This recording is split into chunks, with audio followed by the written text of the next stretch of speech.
الحمدللہ رب العالمین والصلاة والسلام علی سید الانبیاء والمرسلین اللہم صلی علی سیدنا و مولانا محمد وعلی آلہ واصحابہ وبارک وسلم وصلی علیہ۔ دنیا کی تمام دیکھنے والوں کو، تمام چاہنے والوں کو، تمام پیار کرنے والوں کو، اور جہاں جہاں تک اس وقت میری آواز کو سنا اور مجھے دیکھا جا رہا ہے، جنید اقبال کی جانب سے انتہائی محبت کے ساتھ السلام علیکم۔ ایک بار پھر ناظرین، آپ کو پر نور صبح نور کے ساتھ میں دل کی عطا گہرائیوں سے خوش آمدید کہتا ہوں، اور آئیے بلا توقف چلیں حضرت ابو انیس محمد برکت علی علیہ رحمہ کی تالیف اسماء النبی کریم صلی اللہ علیہ وآلہ وسلم سے رسول اللہ صلی اللہ علیہ وآلہ وسلم کا ایک اسم مبارک پڑھنے اور سننے کی سعادت حاصل کرتے ہیں۔ سیدنا المصدق صلی اللہ علیہ وآلہ وسلم سردار تصدیق فرمانے والے، درود و سلام بھیجے اللہ صلی اللہ علیہ وآلہ وسلم پر، آپ صلی اللہ علیہ وآلہ وسلم کے آل پاک پر اور صحابہ کرام رضوان اللہ تعالی علیہم اجمعین پر۔ بات یہ جناب، یہ جو انسان مال کے چکر میں روز صبح و شام لگا نا، ہائے مال ہائے مال ہائے مایا ہائے مایا کے چکر میں، جہاں سے بھی آئے، جس طرح سے بھی آئے، بس مال آنا چاہیے۔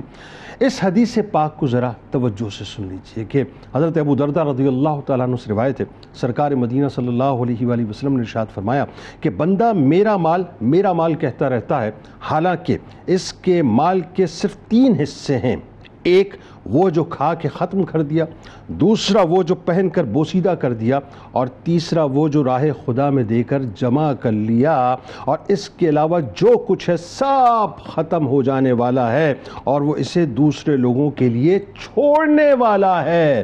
صحیح غلط راستے کا تعین جو لوگ نہیں کرتے نا، وہ سمجھ لیں چھوڑ کے چلے جائیں گے، اور پیچھے والے لڑتے رہیں گے، اور اس مال کی وجہ سے آپ کو خدا نخواستہ قبر میں درے پڑتے رہیں گے۔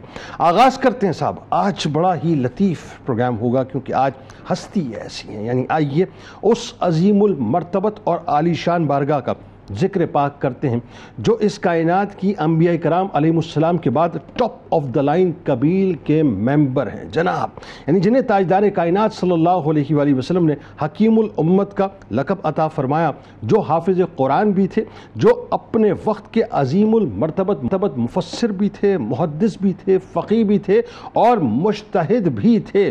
میں ذکر کر رہا ہوں ناظرین حضرت ابو دردہ رضی اللہ تعالی عنہ کا، کہ وہ ہستی ہیں جنہوں نے 2 ہجری میں تاریخ کے مطابق اسلام قبول کیا، یعنی سرکار مدینہ صلی اللہ علیہ وآلہ وسلم نے سے اس کمٹمنٹ کے ساتھ اسلام قبول کیا کہ فدا کا ابی و امی یا رسول اللہ صلی اللہ علیہ وآلہ وسلم میری زندگی کا مکمل آئین و منشور رہے گا، یعنی جن کی شان کے لیے صرف اتنا ہی کہہ دینا یا اتنا ہی سمجھ لینا کافی ہے کہ ایک مرتبہ حضور نبی کریم صلی اللہ علیہ وآلہ وسلم نے ارشاد فرمایا کہ اللہ تعالیٰ نے مجھ سے ابو دردہ کے مسلمان ہونے کا وعدہ فرمایا ہے، آخر کار وہ مسلمان ہو گئے۔ ناظرین کرام، پھر پوری حیات طیبہ جب آپ حضرت ابو دردہ رضی اللہ تعالیٰ عنہ کی دیکھتے ہیں، اور تاریخ کے کرتاس میں جب روشن پنوں کو آپ تلاش کرنے کی کوشش کرتے ہیں، تو آپ کو محسوس ہوتا ہے کہ آپ شمع رسالت کے ایسے حسین ترین پروانے بر کر اپنی پوری زندگی کو گزارتے ہیں کہ اعلاء کلمت الحق بنیادی طور پر آپ کا آئین بھی تھا، آپ کا منشور بھی تھا۔ حضور نبی کریم صلی اللہ علیہ وآلہ وسلم پر اپنا سب کچھ نچھاور کرنے کے لیے تیار رہا کرتے تھے، کیا احد کی بات کریں، کیا خندق کی بات کریں، کیا خیبر کی بات کریں، کیا فتح مکہ کی بات کریں، کیا حنین کی بات کریں، دیگر غزوات کی بات کریں، دلیری اور جواں مردی میں آپ کی کوئی مثال ہی نہیں ملتی۔ یعنی عالم یہ تھا کہ مجھے وہ غزوہ احد کا واقعہ یاد آ گیا کہ حضرت ابو دردہ رضی اللہ تعالیٰ عنہ نے اس قدر بہادری اور شجاعت کا مظاہرہ کیا کہ رسول کریم صلی اللہ علیہ وآلہ وسلم یعنی تاجدار کائنات، ذرا سوچئے، کسی کی عزت اور توقیر فرمائیں اور اس کو کوئی لقب دیتے تو کیا ہی بات ہے کہ آپ نے فرمایا کہ آپ بہترین شہ سوار ہیں۔ حضرت ابو دردہ رضی اللہ تعالیٰ عنہ ناظرین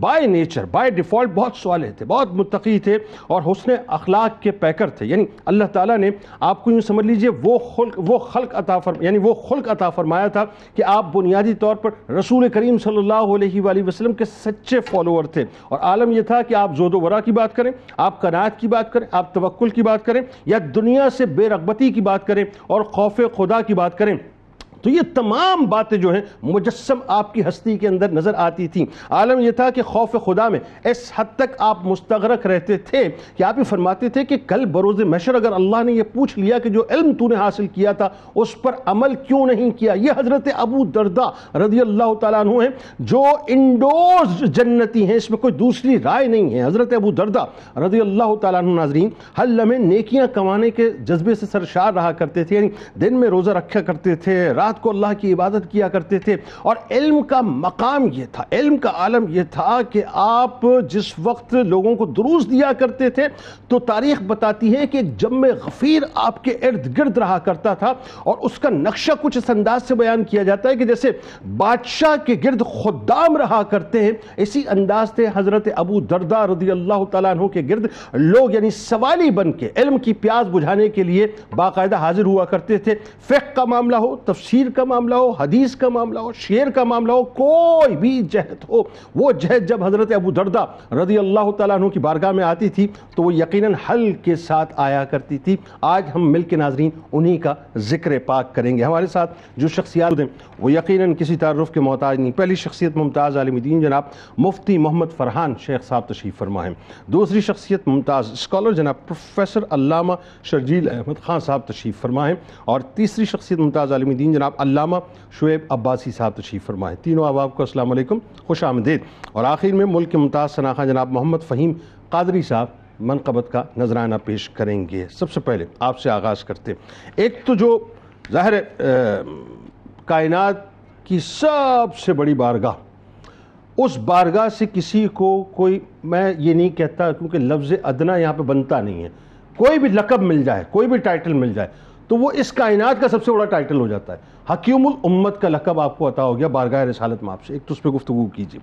دوسرا ہمیں بتائیے حضرت ابو درداء رضی اللہ تعالیٰ عنہ کا انٹروڈکشن ذرا ہمیں کروائیے، اور جو اسلام لانے کا آپ کا واقعہ ہے وہ اگین وہی بات، وہ جو سعید فطرت جو ارواح ہوتی ہیں، ایسا لگتا ہے کہ اللہ تبارک و تعالیٰ جو ہے ان کو پھر باقاعدہ موڑ دیا کرتا ہے دین اسلام کی طرف اور ایمان کی طرف۔ آغاز فرمائیے۔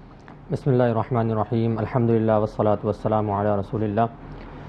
جن شخصیت کا آج آپ نے انتخاب کیا ہے وہ بہت ہی باکمال اور آصاف حمیدہ کی ایک مجموعہ ہیں۔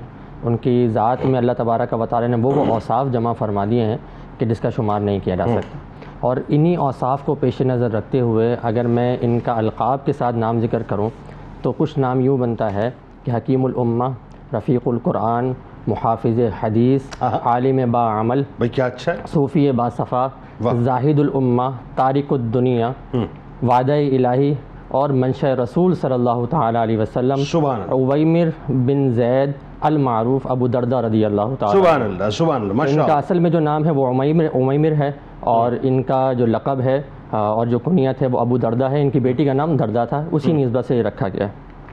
یہ وہ صحابی ہیں، وہ چند صحابہ میں سے ہیں کہ جن کو خاص فیض حاصل ہوا ہے رسول اللہ صلی اللہ تعالی علیہ وسلم سے، اور اس سے آپ اندازہ لگا سکتے ہیں کہ یہ حافظ قرآن تھے، لیکن عام حافظ قرآن نہیں تھے، یہ وہ حافظ قرآن تھے جن سے رسول اللہ صلی اللہ تعالی علیہ وسلم سے براہ راست حفظ قرآن فرمایا، اللہ، کہ اتنے ایسے زبردست حافظ قرآن تھے۔ ماشاء اللہ۔ اور علم کے اعتبار سے اگر دیکھیں تو رسول اللہ صلی اللہ تعالی علیہ وسلم سے براہ راست جو اکتساب فیض انہوں نے کیا ہے اس میں بہت کم صحابہ کرام کو حصہ ملا ہے۔ اور امیزنگ بات یہ ہے، مجھے کریکٹ کیجئے گا، کہ سرکار کی بارگاہ میں بیٹھ کر سرکار کے اذن سے ان کی موجودگی میں فتویٰ دینا، جی بالکل، یہ بھی آپ کے اوصاف میں شامل ہے۔ بالکل ایسے ہی ہے، بلکہ یہ واقعہ تو ایسا ہوا کہ آپ علیہ وسلم خود فرمایا کہ اب کہتے ہیں ابو درداء اجتہاد کرو، اس بارے میں بتاؤ کیا مسئلہ ہوگا، تو اس کا مقام ان کا بہت بڑا ہے۔ اگر ان کی ایمان کی بات کریں تو ان کے جو وہ تھے بھائی جب ایمان لے کر آئے مدینے میں، تو جب بھی ایمان لے کر آئے تو ان کے دل میں یہ ہوا کہ جب میں ایمان سے میں منور ہو چکا ہوں تو پھر میرا بھائی کیوں منور نہ ہو، کیونکہ وہی وہ تھا کہ جو اپنے لیے پسند کر وہ اپنے بھائی کے لیے پسند کر۔ ٹھیک ہے۔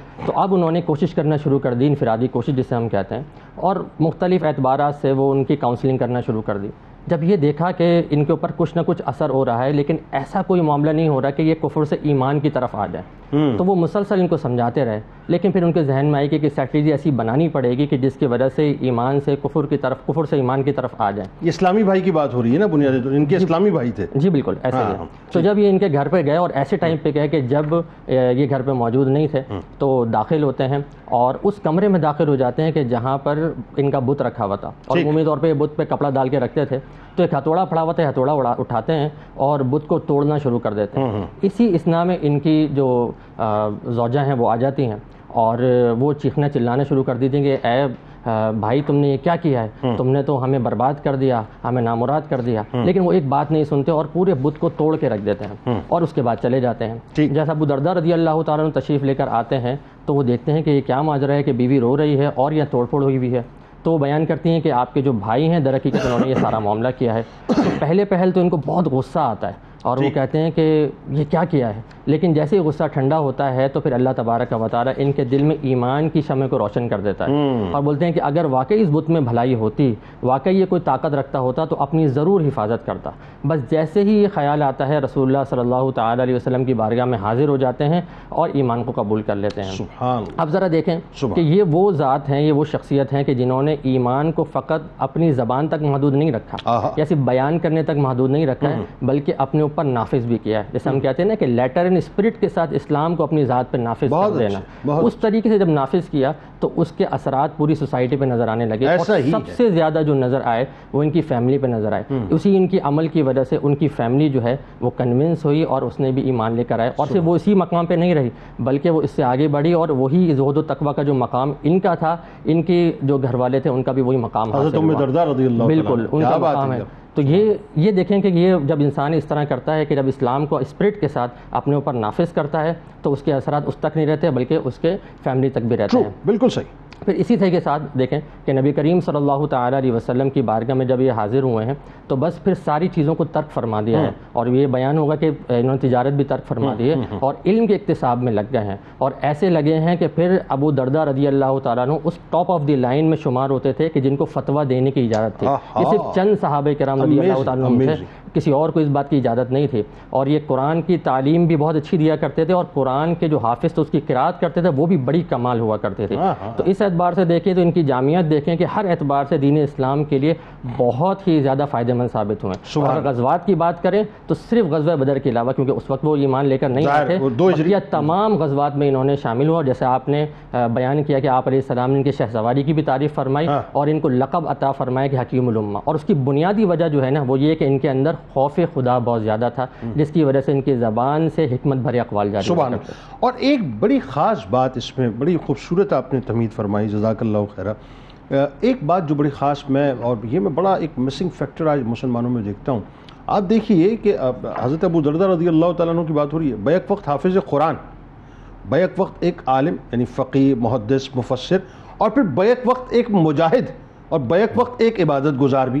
مطلب ایک ہی شخصیت اور اتنے سارے پہلو، اور سب پہلو ایسے کہ اس کے آپ مطلب ایکسٹریم پہ نظر آتے ہیں۔ حضرت ابو درداء رضی اللہ تعالیٰ عنہ نے ایک پریسیڈنٹ سیٹ کی، اور وہ پریسیڈنٹ ایسی ہے کہ آج مطلب میرا خیال ہے جتنے بھی بیٹی والے ہیں نا ان کو اس بات کو بہت توجہ سے اس سوال کو تو سمجھنا چاہیے کہ ایک چونکہ اعلیٰ خاندان سے آپ کا تعلق تھا، لیکن اس کے باوجود اپنی بیٹی کا رشتہ گو کہ ایک بادشاہ کے مطلب گھرانے سے جو ہے باقاعدہ آپ کو پروپوزل آپ کی بیٹی کے لیے آیا، لیکن آپ نے ایک امیر گھرانے کی بجائے، ایک بادشاہ کے گھرانے کی بجائے ایک غریب گھرانے میں جو ہے وہ رشتہ کرنا پسند کیا۔ یہ ذرا بتائیے واقعہ ہوا تھا کیا ہوا؟ بسم اللہ الرحمن الرحیم۔ جی جنید بھائی، اس واقعے کو سمجھنے کے لیے نا ایک پس منظر ہے پورا، اسے ہم سامنے رکھ لیتے ہیں تاکہ ہمیں منظر نامہ واضح ہو۔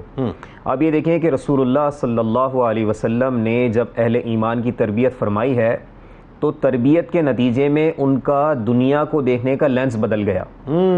جب لینس بدلا تو فکر و نظر بدل گئے، بالکل ٹھیک، اور فکر و نظر کے بدلنے سے حالت بدل گئی، کردار بدل گئے، اور تمام کے تمام معاملات بدلتے چلے گئے۔ بالکل ٹھیک۔ اب سیدنا ابو درداء رضی اللہ تعالیٰ عنہ کی شخصیت وہ شخصیت ہے اور ان صحابہ میں آپ کا شمار ہوتا ہے جن کی فکر و نظر پر زہد غالب ہے۔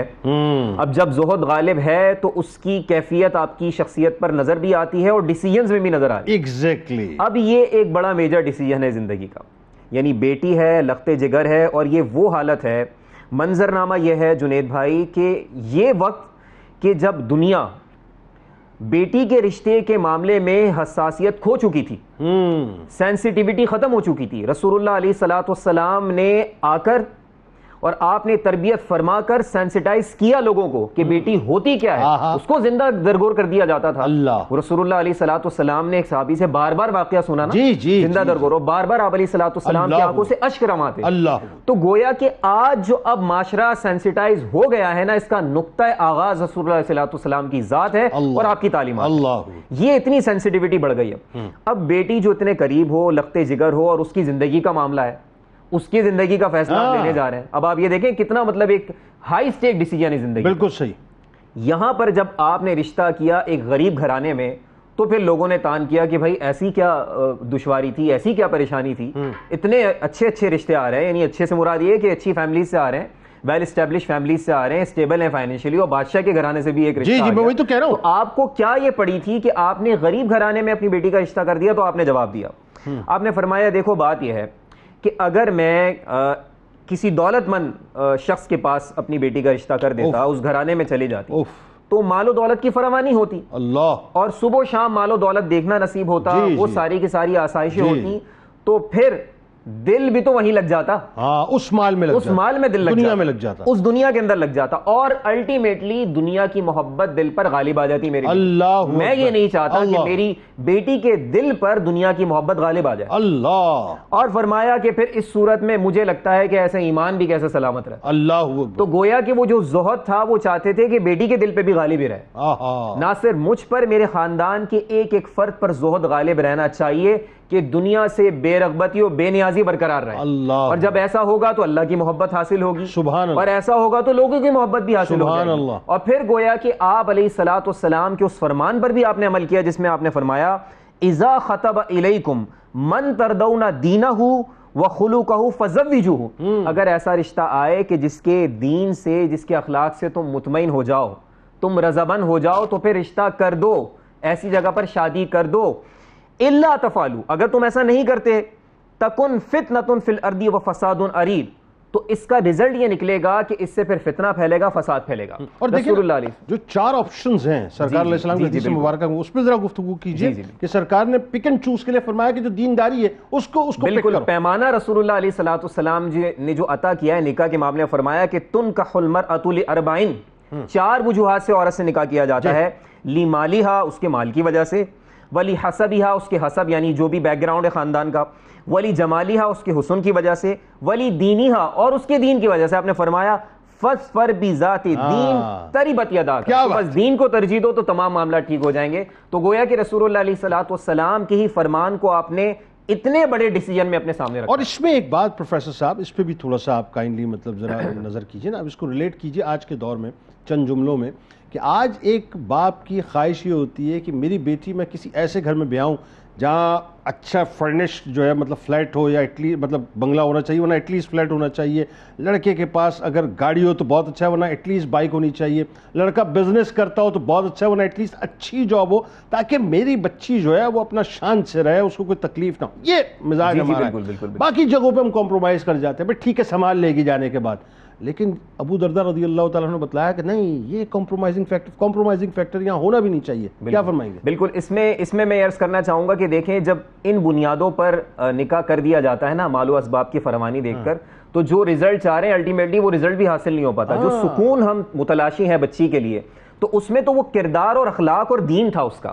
اگر اس پہ کمپرومائز نہ کیا جاتا تو دیگر چیزیں خود بخود حاصل بھی ہو جاتی اور زندگی سنور بھی جاتی. تو الٹیمیٹلی جو آبجیکٹیو آپ اچیو کرنا چاہ رہے تھے، وہ سکون، وہ ایموشنل اسٹیبلٹی، وہ سب حاصل نہیں ہو پاتی. اس کی وجہ یہ تھی کہ معیار اور پیمانہ اپنے دین اور اخلاق کو نہ بنایا. تو جب آپ معیار بنا لیں گے تو وہ چیزیں خود بخود حاصل ہونا شروع ہو جائیں گی. بالکل آپ نے صحیح کہا کہ اس چیز کو ہی چھوڑ دیا جاتا ہے اور صرف فائنینس کو، فائنینشیل اسٹیبلٹی کو، اس کو معیار بنا کر دیگر پر کمپرومائز کرنے وجہ زندگی کمپرومائز ہو جاتی ہے. بالکل. تو بھائی دیکھیں مالی طور پہ مضبوط ہوگا، بچی کو خوش رکھے گا.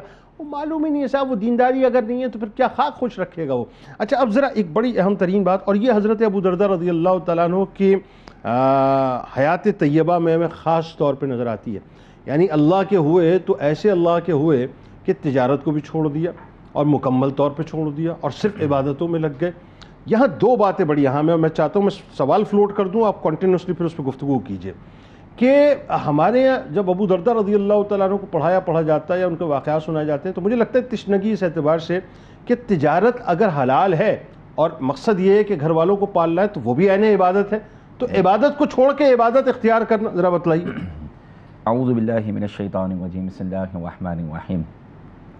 اللہ تبارک و تعالی نے نبی پاک صلی اللہ علیہ وسلم کے مبعوث فرمانے کا جس مقام پر ذکر فرمایا تو فرمایا هو الذی بعث فی الامیین رسولا منہم یتلو علیہم آیاتہ ویزکیہم ویعلمہم الکتاب والحکمہ۔ سبحان اللہ، کہ اللہ وہ ذات ہے کہ جس نے اپنے محبوب کو مبعوث فرمایا، اور یہ محبوب کرتے کیا ہیں کہ ان کے سامنے اللہ کی آیات کی تلاوت کرتے ہیں، ان کا تزکیہ نفس کرتے ہیں، انہیں علم اور حکمت سکھاتے ہیں۔ اللہ، اور پھر نبی پاک صلی اللہ تعالی وسلم کا صحابہ کرام علیہ رضوان کی تربیت فرمانا، علم سکھانا، حکمت سکھانا، اس کو ہم واضح طور پر ان حضرات کی سیرت میں دیکھا کرتے ہیں۔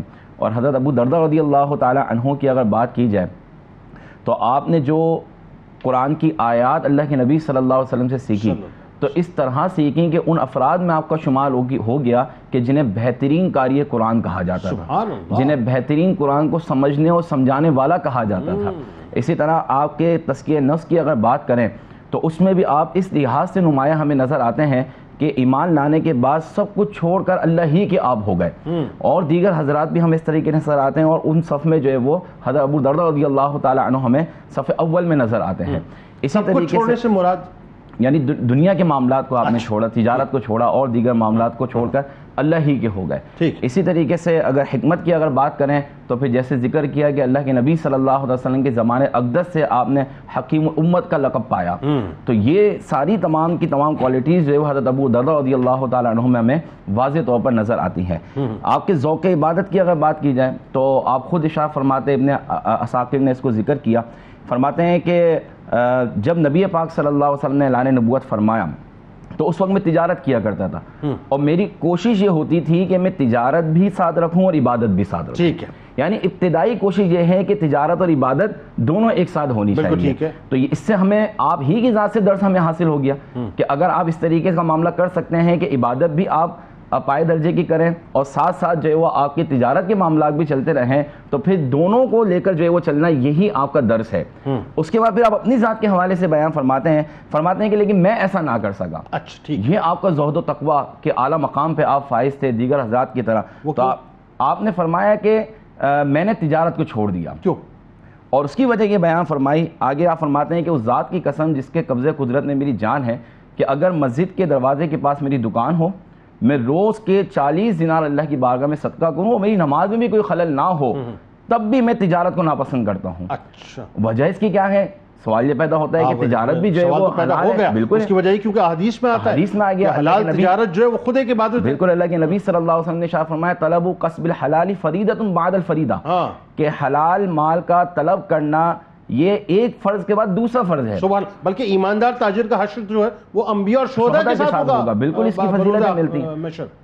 جب یہ معاملہ ایک سوال پیدا ہوتا ہے تو ظاہر ہے کہ آپ کے حضرات، آپ کے جو اصحاب تھے انہوں نے سوال کیا کہ آپ اتنا زیادہ ناپسند کیوں کرتے تجارت کو؟ آپ نے فرمایا کہ حساب کے خوف سے، یعنی آخرت میں اس تجارت کے ذریعے سے جو مال حاصل ہوگا اس مال کا میں حساب کس طریقے سے دے سکوں گا، یہ خوف مجھے تجارت کرنے نہیں دیتا ہے۔ اچھا، یہ وجہ، یہ اصل میں وجہ تھی۔ ایسا نہیں ہے کہ تجارت کرنے کا کوئی غلط معاملہ تھا یا کچھ اور معاملہ ہے، کیونکہ اللہ کے نبی نے بھی اس کی جو ہے وہ تعریف بیان فرمائی ہے، خود شریعت کا حکم ہے تجارت کرنے کا، لیکن آپ نے اپنی ذات کے لیے اس کو جو ہے وہ چنا ہے۔ یعنی اس میں کہیں سہل پسندی نہ تھی، بالکل بھائی میں صرف عبادت میں لگ جاؤں، اللہ کو رہبانیت کا معاذ اللہ کوئی تصور نہ تھا، یا یہ نہیں کہ صرف اللہ ہی کے مطلب جو ہے وہ صبح شام سجدوں میں لگے رہیں، یہ تصور یہ تھا کہ میں اس کی مطلب اگر مجھ سے کل پوچھ لیا گیا، میں اکاؤنٹیبل ہوا تو، اور اکاؤنٹیبل ہونا ہے مال کے حوالے سے، تو پھر میں جواب کیسے دوں گا؟ تو اصل وجہ یہ تھی کہ تجارت کو آپ نے جس طرح چھوڑا۔ اب یہاں پہ تین چیزیں ہیں، ایک تو یہ ہے کہ ذوق عبادت، کہ آپ کی عبادت کا ذوق اتنا زیادہ، دوسرا یہ ہے کہ حساب کا خوف، ایسا نہیں کہ بس مال آ رہا ہے تو بندہ جو وہ مال جمع کرتا چلا جائے باوجود اس کے کہ جانتا ہے کہ آگے حساب دینا ہے، قبر و حشر کا معاملہ ہے، ساری چیزیں ہیں، اور کوئی خوف نہ ہو، یہ بھی ہمیں اس سے سیکھنے کو ملتا ہے۔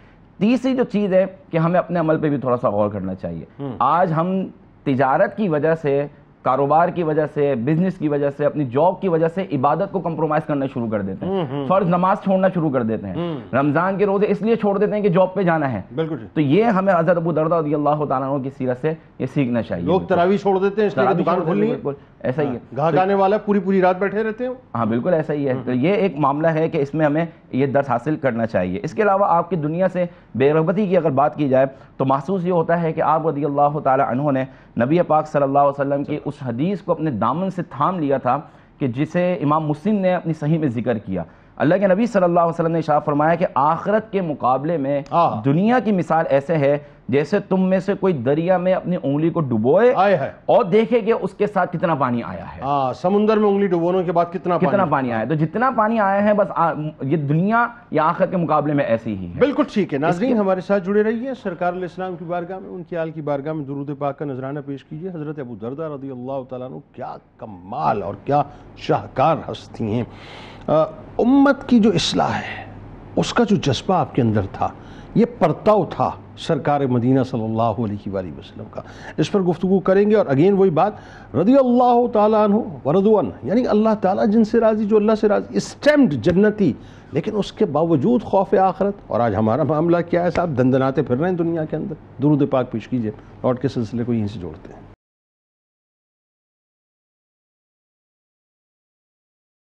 جناب ایک بار پھر میں آپ کو خوش آمدید کہتا ہوں. ناظرین کرام، جب انسان پر کوئی پریشانی آتی ہے نا، برائی آتی ہے، یا کسی امتحان کے اندر وہ گھر جاتا ہے، کوئی مصیبت آ جاتی ہے، یا کوئی بلا جو ہے وہ آ کر اچانک اس کے اوپر نازل ہو جاتی ہے، اس وقت اس کو اللہ یاد آتا ہے، اللہ اللہ کرتا ہے، تسبیحیں جپتا ہے، اللہ کے آگے سر و سجود ہوتا ہے. خوشحالی کے وقت کہاں چلے جاتے ہیں؟ جب اللہ تعالیٰ میں مال دے رہا ہوتا ہے، فراوانی ہو رہی ہوتی ہے، عزت مل رہی ہے، دولت مل رہی ہے، شہرت مل رہی ہے، مقام مل رہا ہے، سب کچھ مل رہا ہے، اللہ تعالیٰ اولادیں دے رہا ہے. یعنی آپ کا جو لائف سٹائل ہے وہ ڈے بائی ڈے جو ہے بہت بہتر سے بہتر ہوتا چلا جاتا ہے. اس وقت ہم اللہ کو کیوں بھول جایا کرتے ہیں؟ جب خوشحالی ملتی ہے نا، مزید اپنے سجدوں کو طویل کر دیا کیجئے تاکہ بدحالی کے وقت اللہ تبارک و تعالیٰ جو ہے آپ پر اپنا خاص کرم رکھے. کہ حضرت ابو درداء رضی اللہ تعالیٰ عنہ کو ایک قول سن لیجئے. فرماتے ہیں کہ اے لوگوں، خوشحالی کے ایام میں اللہ کو یاد کرو تاکہ وہ تنگی و مصیبت میں تمہاری دعاؤں کو قبول فرمائے. مت بھولا کیجئے اپنے رب کو جس نے آپ کو خوشحال کیا. بدحالی میں ضرور پھر وہ آپ پر اپنا خاص کرم رکھے گا. ابو درداء رضی اللہ تعالیٰ عنہ کی بات ہو رہی ہے، اور ان کی جو ایک مطلب ان کی انسٹنکٹ میں ایک بات جو مجھے مطلب بڑا سمجھ لیجئے کہ اس نے بڑا، ویسے تو ظاہر ہے آپ کی ہستی کا ہر پہلو ہی بڑا کمال ہے، لیکن اس پہلو نے مجھے بڑا متاثر کیا، اور وہ ڈائریکٹلی پڑتا ہے سرکار مدینہ کا امت کی اصلاح کا جو جذبہ ہے. تو ایک تو یہ بتائیے وہ کتنا آپ کے اندر موجود تھا. دوسرا خوف آخرت. اگین وہی بات، بخشے ہوئے لوگ ہیں صاحب لیکن اس کے باوجود خوف آخرت ہے. بتلائیے. بسم اللہ الرحمن الرحیم. دیکھیں ابو درداء رضی اللہ تعالیٰ عنہ نے رسول اللہ صلی اللہ تعالیٰ علیہ وسلم سے بہت زیادہ اکتساب فیض فرمایا ہے، اور اس کی وجہ سے ہمیں نظر آتا ہے کہ آپ کے اندر آپ علیہ السلام کی بڑی مشابہت نظر آتی ہے کہ جس طریقے سے آپ علیہ السلام اپنی امت کی خیر خواہی میں زار و قطار روتے رہتے ہیں اللہ تعالیٰ کی بارگاہ میں، یہی معاملہ نظر آتا ہے ابو درداء رضی اللہ تعالیٰ عنہ. جناب. اور پھر وہ حدیث مبارکہ بھی ہے آپ علیہ السلام کی کہ جب برائی کو دیکھو ہاتھ سے بدل سکتے ہو تو ہاتھ سے بدل دو، یہ حکمرانوں کا درجہ، لیکن اگر زبان سے بدل سکتے ہو تو پھر زبان سے بدلو، یہ دوسرا درجہ ہے، ورنہ دل میں برا جانو. تو آپ دیکھیں کہ آپ علیہ السلام کا جو طریقہ مبارکہ تھا کہ اپنی ذات کے لیے کبھی غصہ نہیں فرمایا، کبھی جلال میں تشریف نہیں لائے، لیکن جب اللہ تعالیٰ کی حقوق کی پامالی ہوتی تو آپ جلال میں تشریف لے آتے. یہی مشابہت نظر آتی ہے ابو درداء رضی اللہ تعالیٰ عنہ میں. ایک مرتبہ ایسا ہوا کہ گھر میں تشریف لے کر آئے اور بہت ہی جلال میں تھے. آپ کی اہلیہ نے پوچھا کیا معاملہ ہے کہ آپ اتنے غضبناک کیوں ہیں؟ فرمایا کہ میں امت محمدیہ میں صرف ایک چیز کے علاوہ دوسری چیز نہیں پاتا، اور وہ یہ کہ وہ باجماعت نماز پڑھتے ہیں. اب آپ ذرا غور کریں کہ یہ کتنی زیادہ ڈیپ بات ہے کہ وہ یہ دیکھ رہے ہیں کہ لوگ جماعت کے ساتھ نماز تو پڑھ رہے ہیں لیکن انہوں نے صرف چند عبادات کے مجموعے کو اسلام سمجھ لیا ہے. اور ایسا لگتا ہے کہ جیسے آج کے معاشرے کی بات کر رہے ہیں. بالکل ایسا ہی ہے، بالکل ایسے محسوس ہوتا ہے کہ ان کو ایسا لگ رہا ہے کہ کچھ چیزیں کر لیں، حلیہ اسلامی بنا لیا اور جماعت کے ساتھ نماز پڑھ لی، ہم نے سارا کام کر لیا ہے. اور معاملات کے معاملے میں، حقوق العباد کے معاملات میں خاص طور پہ بالکل صفر ہیں. وہ سمجھتے ہیں کہ اسلام کا اس سے کوئی تعلق ہی نہیں ہے. اس پر ہمیں غور کرنا چاہیے، خاص طور پہ ان لوگوں کو کہ جو صرف نماز پڑھتے ہیں اور سمجھتے ہیں ہم نے سارا کام کر لیا اور دوسروں کو حقیر جانتے ہیں، اور ان کے دوسروں کی حق تلفی بھی جاری ہے، پڑوسیوں کی حقوق کی حق تلفی بھی ہو رہی ہے، لوگوں کے مال بھی دبا کے بیٹھے ہوئے ہیں، بسا اوقات سود کا کاروبار بھی ہو رہا ہے، تسبیح چل رہی ہے اور سود کا ساتھ میں حساب بھی ہو رہا ہے. اس طرح کے معاملات ہمیں دیکھنے میں نظر آتے ہیں. یہ حدیث مبارکہ اور یہ آپ رضی اللہ تعالیٰ کا قول ہمیں بتاتا ہے کہ نہیں، اسلام ایک فل پیکیج ہے. آپ نے اپنی زندگی کے ہر حصے میں اسلام کو نافذ کرنا ہے تبھی آپ دیندار ہیں، ورنہ آپ دیندار نہیں مطلب ہو وہ پک اینڈ چوز نہیں ہے اسلام. بالکل ایسا ہی ہے. پھر آپ دیکھیں کہ وہ جو حکایت ہے نا کہ اصل میں حکمت کا منبع اللہ تبارک و تعالیٰ کا خوف ہے، وہ بدرجہ اتم حضرت ابو درداء رضی اللہ تعالیٰ عنہ میں ہمیں نظر آتا ہے. آپ کیا فرماتے ہیں، آپ ایک مرتبہ کسی جنازے میں جاتے ہیں اور دیکھتے ہیں کہ وہاں کے لوگ جو ہے اس میت پہ رو رہے ہیں، تو کہتے ہیں کہ یہ کیسے بھولے لوگ ہیں کہ یہ میت پہ رو رہے ہیں جبکہ ان کو کل خود مرنا ہے. کتنی عمدہ بات ہے کہ بتا رہے ہیں کہ تم کس بات پہ رو رہو، اس کے جانے پہ رو رہو نہیں، تمہیں اس بات پہ رونا چاہیے کہ جب تم جاؤ گے تو کیسے حساب دو گے. پھر مزید ایک روایت ہے اور آپ فرماتے ہیں، اور دیکھیں اس میں بہت ہی گہری بات ہے کہ رات بھر عبادت کرنا ایک لمحے آخرت کے معاملے میں بہتر کرنا افضل ہے. اس کا مطلب ہوا کہ آپ رات بھر عبادت کر رہے ہیں لیکن غفلت طاری ہے تو اس کا کوئی فائدہ نہیں ہوگا. اور اگر آپ غور و فکر کرتے ہیں تو وہی کہ مائنڈ سیٹ تبدیل ہو جاتا ہے، اور جب مائنڈ سیٹ تبدیل ہوتا ہے تو آپ کے ہر عمل میں اس کی تبدیلی نظر آ رہی ہے. تو سب سے پہلے اپنے دل کو پاک و صاف کریں فکر آخرت کے ذریعے، پھر عبادت کی طرف جائیں تو اس کی لذت بھی محسوس ہوگی، اس کا اثر بھی ظاہر پہ نظر آئے گا. اچھا وہ جو اونٹ والا واقعہ ہے، اونٹ سے معافی مانگ رہے ہیں اپنے، آپ اندازہ یعنی خوف آخرت کا لیول دیکھیے آپ، وہ ذرا بتائیے نا. اب دیکھیں اس میں یہ سمجھیں کہ جب خوف آخرت ہو جائے اور اللہ تعالیٰ کا خوف دل میں آ جائے نا تو پھر ہر ایک کے معاملے سے انسان احتیاط کرنے لگ جاتا ہے کہ کہیں یہ تو کوئی کلیم مجھ پہ نہیں ڈال دے گا آخرت میں، کہیں یہ تو کلیم نہیں ڈال دے گا، کہیں یہ بتائیے. تو اپنے اونٹ ان کا کوئی لے جاتا تو کہتے کہ اس اونٹ پر اضافی بوجھ کیوں نہیں ڈالنا، اور اونٹ سے خود مکالمہ کر رہے ہیں، کہہ رہے ہیں کہ دیکھو آخرت میں مجھ سے کوئی سوال مت کرنا، مجھ پہ کوئی بار مت ڈالنا کہ میں نے تم پر رعایت ہی کی ہے، میں نے تم پہ اضافی بوجھ نہیں ڈالا. اب آپ سوچیں کہ جو شخص جانوروں کے معاملے میں اتنا محتاط ہوگا وہ انسانوں کے معاملے میں کتنا محتاط ہوگا. تو اصل ہم انسانوں کے معاملے میں محتاط نہیں ہیں تو جانوروں کے معاملے میں کیسے ہوں گے؟ جو ابھی بات ہو رہی تھی نا کہ تجارت کیوں ترک کی، کیونکہ تجارت میں بہت زیادہ لین دین ہوتی ہے در حقیقت، تو وہ ڈرتے ہیں اتنا کہ جانور کے معاملے میں ڈر رہے ہیں تو تجارت میں اتنی زیادہ لین دین ہے. تو آپ ذرا غور کریں آج کے دور میں کہ ہمارے وہ لوگ کے پیسہ پڑا ہوا ہے پھر بھی پیمنٹ ڈیلے کر رہے ہیں، جو کمٹمنٹ کی تھی اس کمٹمنٹ کو پورا نہیں کر رہے ہیں، لوگوں کے سالوں کے سال مال دبائے ہوئے ہیں، ان کی پیمنٹ کلیئر نہیں کرتے، کئی سارے چیکس پڑے ہوئے لوگ ہیں جو کلیئر نہیں ہو رہے ہیں، اور آرام سے وہ نمازی پرہیزگار حج پہ بھی جا رہے ہیں، عمرے پہ بھی جا رہے ہیں، ہم سب دیکھتے ہیں. لیکن ابو درداء رضی اللہ تعالیٰ عنہ کے اس فکر سے یہ بات سمجھ میں آتی ہے کہ اگر ایک جانور کا حق بھی آپ مارتے ہیں نا تو آخرت میں اس کا آپ کو جواب دینا ہوگا. سر ایک چیز اور بتائیے نا، آپ کا وہ جو قول جو میں نے ابتدا میں بیان کیا اس کی ذرا آپ شرح کیجئے کہ وہ مطلب کل بروز محشر اللہ جب یہ پوچھ لے گا کہ تو نے جو علم حاصل کیا اس پہ عمل کیوں نہیں کیا، یہ حضرت ابو درداء فرما رہے ہیں. بالکل. اب آپ ذرا دیکھیں اس میں قرآن کی آیت سے ہمیں ایک سمجھ میں آتی ہے. قرآن میں اللہ تعالیٰ نے فرمایا کہ انما یخشی اللہ من عبادہ العلماء، کہ بے شک اللہ تعالیٰ سے جو ڈرتے ہیں در حقیقت وہ علماء ہی ڈرتے ہیں.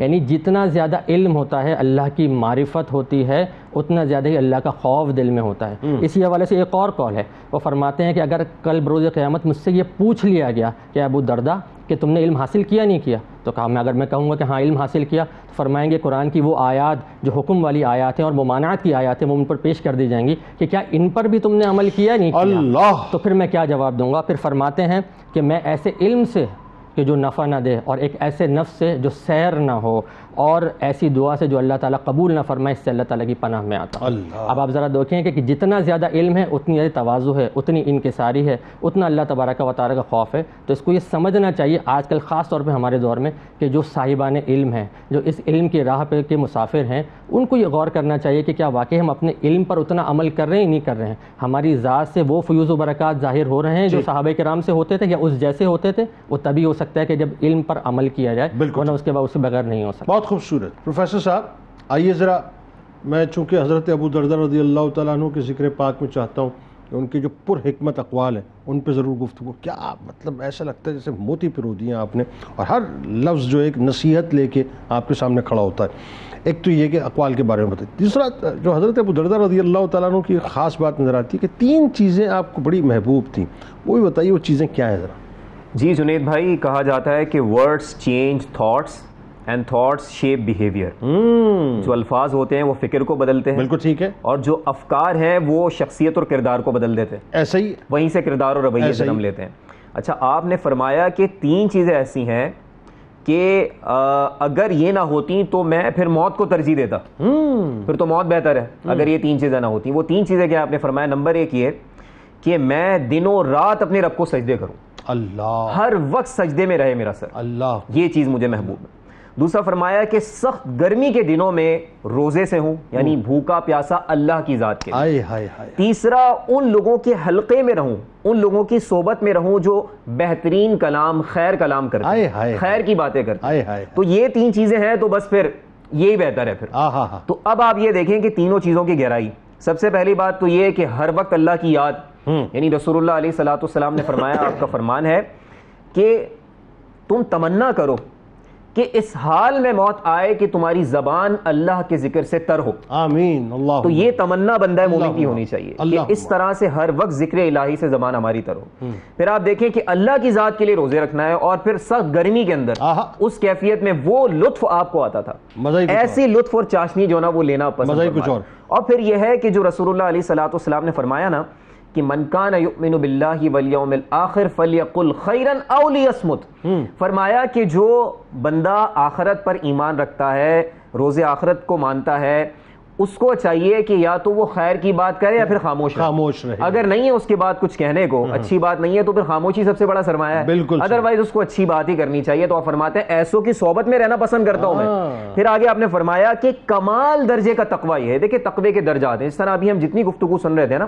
یہ اختیار سے زہد آپ نے لیا ہے، اپنے اختیار سے. مطلب آپشن دوسرا بھی موجود ہے کہ آپ ایک ریگولر جو ایک اسٹینڈرڈ ہے اس کے اوپر آپ چلتے رہتے، اختیار سے لیا. تو آپ خود فرماتے ہیں کہ تقوی کا بھی ایک کمال درجہ ہے، وہ یہ ہے کہ بندہ ایک ذرے کے معاملے میں بھی اللہ سے ڈرے. ایک ذرے کے معاملے میں فرمایا جس حلال میں ذرہ برابر بھی حرام کا شبہ ہو اس کو چھوڑ دے. اور ذرہ کیا ہوتا ہے آپ اس کو بیان نہیں کر سکتے. بالکل بیان ہی نہیں کر سکتے. مطلب اگنوریبل چیز ہوتی ہے نا، وہ اگنوریبل بھی اگنور نہیں کر سکتا بندہ اگر وہ کمال درجے پر پہنچ چکا ہے. پھر آپ نے آیت مبارکہ پڑھی فَمَن يَعْمَلْ مِثْقَالَ ذَرَّةٍ خَيْرًا يَرَهُ وَمَن يَعْمَلْ مِثْقَالَ ذَرَّةٍ شَرًّا يَرَهُ. تو بھئی ذرہ برابر بھی اگر آپ بھلائی کریں گے تو اس کو بھی دیکھ لیں گے، اور ذرہ برابر بھی اگر برائی کی ہے تو اس کو بھی دیکھ لیں گے. تو ذرے کی فکر ہونی چاہیے. بات یہ کہ ذرہ جو ہے وہ اگنوریبل نہیں ہونا چاہیے بندے کے لیے. پھر آپ نے آگے فرمایا کہ کسی برائی کو معمولی نہ سمجھو اور کسی نیکی کو حقیر مت جانو.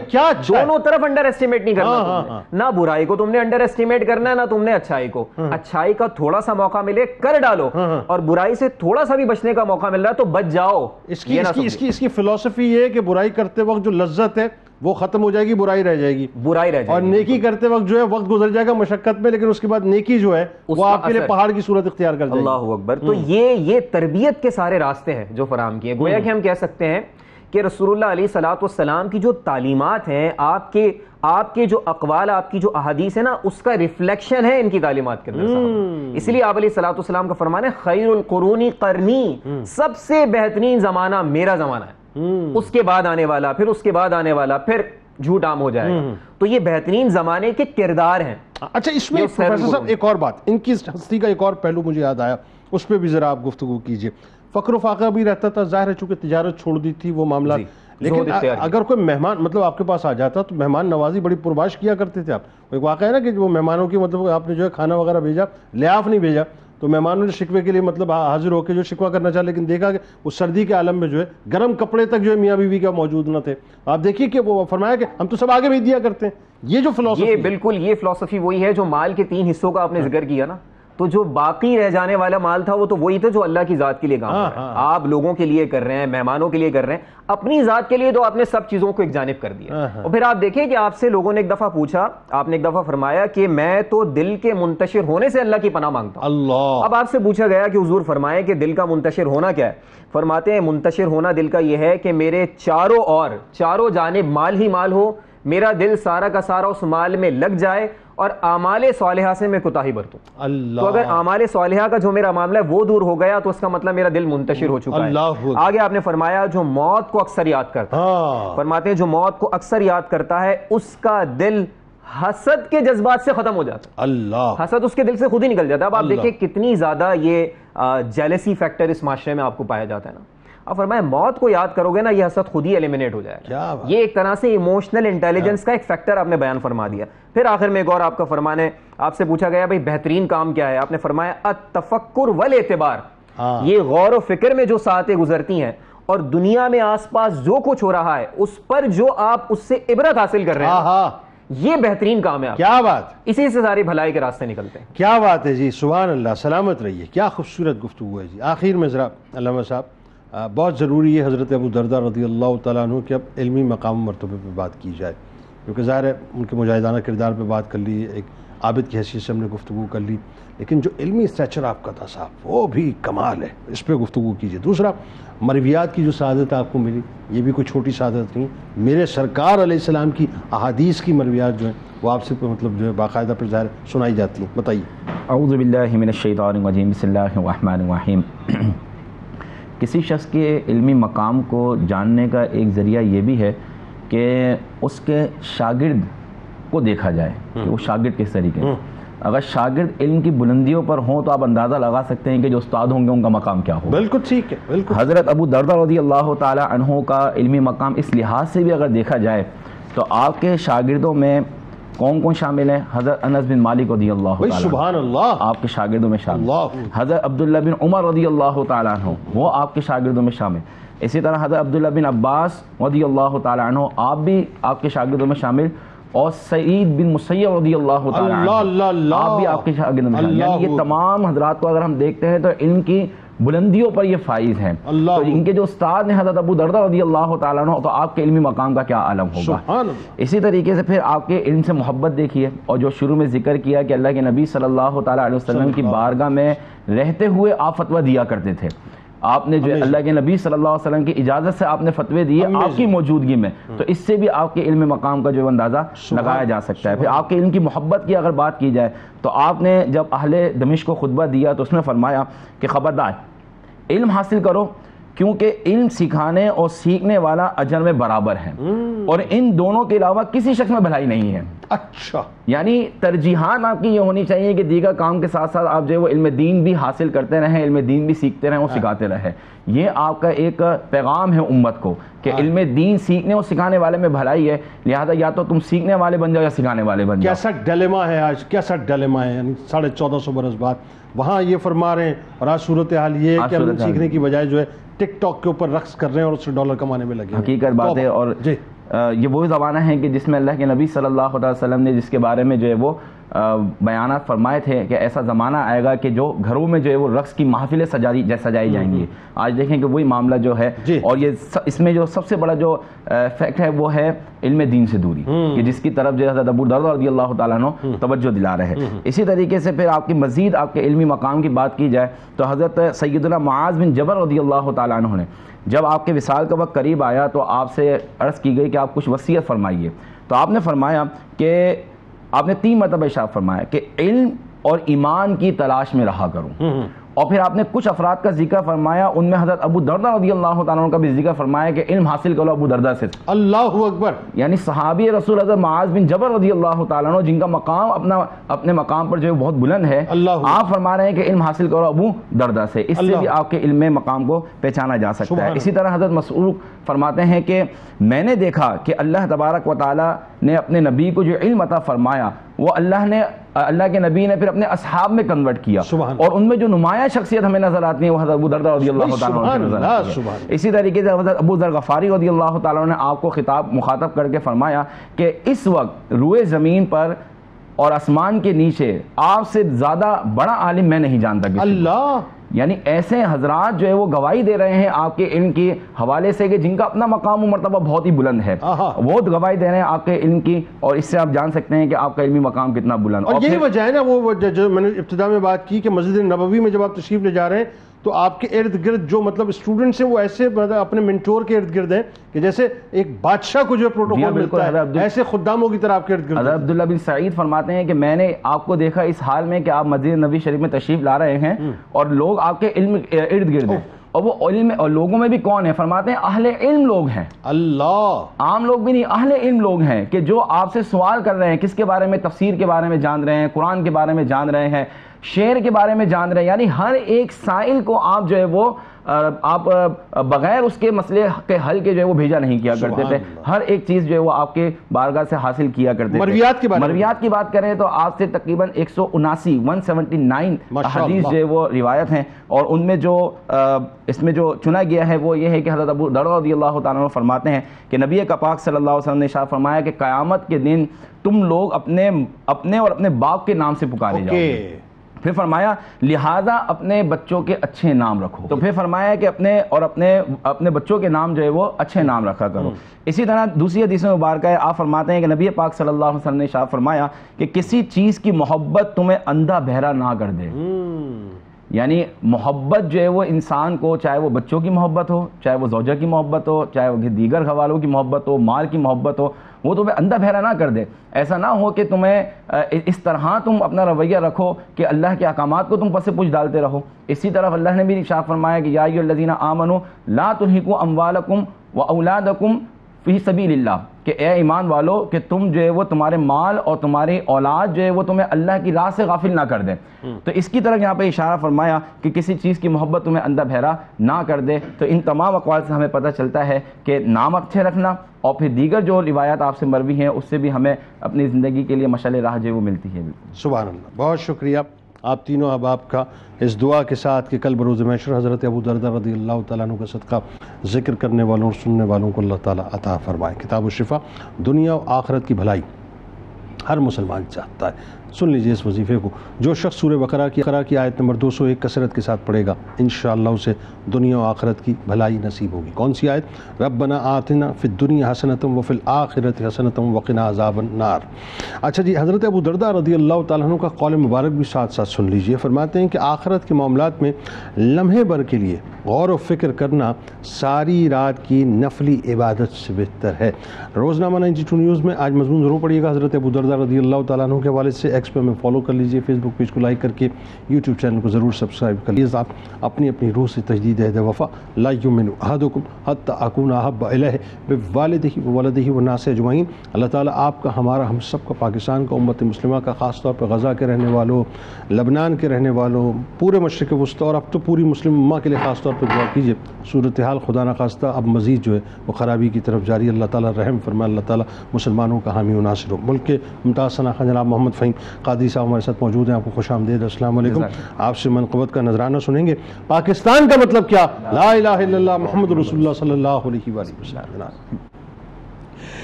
ابو درداء صفِ اصحاب میں روشن نگینا تھے. ابو درداء صفِ اصحاب میں روشن نگینا تھے.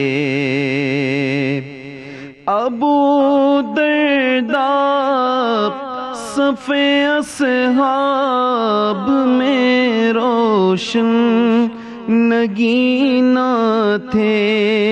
شہ کونین سے الفت کا وہ رکھتے قرینہ تھے.